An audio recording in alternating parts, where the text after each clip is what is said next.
या बातमीपत्राचे प्रायोजक आहेत doctor Kothej gastro liver care and GI endoscopy centre, सोलापुरातील अत्याधुनिक गॅस्ट्रो उपचार केंद्र.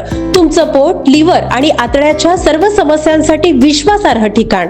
सोलापूर महानगरपालिका सार्वत्रिक निवडणूक प्रक्रिया नुकतीच यशस्वीरित्या पार पडली असून नव्याने निवडून आलेल्या पदाधिकाऱ्यांच्या स्वागतासाठी महापालिका सज्ज झाली आहे.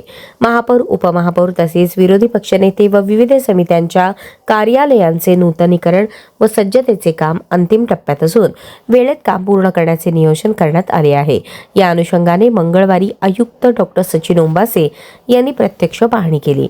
यावेळी नगरसचिव प्रवीण दंताकाळे, नगर अभियंता सारिका अकुलवार, कार्यकारी अभियंता विद्युत राजेश परदेशी, अंतर्गत लेखापरीक्षक राहुल कुलकर्णी, सह अभियंता विद्युत महादेव इंगळे, नितीन गायकवाड आदी उपस्थित होते. महानगरपालिकेच्या मुख्यालयातील काउन्सिल हॉल, महापौर व उपमहापौर कार्यालय, विरोधी पक्ष कार्यालय तसेच विविध समित्यांच्या कार्यालयांमध्ये सुरू असलेल्या नूतनीकरणाच्या कामांची पाहणी केली. यावेळी त्यांनी कामाच्या दर्जाबाबत, वेळेत पूर्णत्व, स्वच्छता, प्रकाश व्यवस्था, बैठक व्यवस्था, माहिती तंत्रज्ञान सुविधा तसेच सुरक्षिततेच्या दृष्टीने आवश्यक त्या बाबींची तपासणी केली.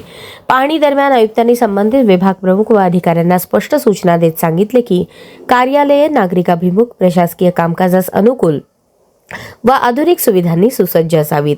काउन्सिल हॉलमध्ये सभासदांसाठी योग्य आसन व्यवस्था, ध्वनी व दृकश्राव्य प्रणाली, वातानुकूलन, स्वच्छता व सुविधा उपलब्ध करून देण्यावर भर देण्यात यावा, अशा सूचना त्यांनी दिल्या. नागरिक व लोकप्रतिनिधींना एकाच ठिकाणी समन्वयाने काम करता यावे यासाठी कार्यालयीन मांडणी सुयोग्य पद्धतीने करण्याच्या सूचनाही त्यांनी केल्या.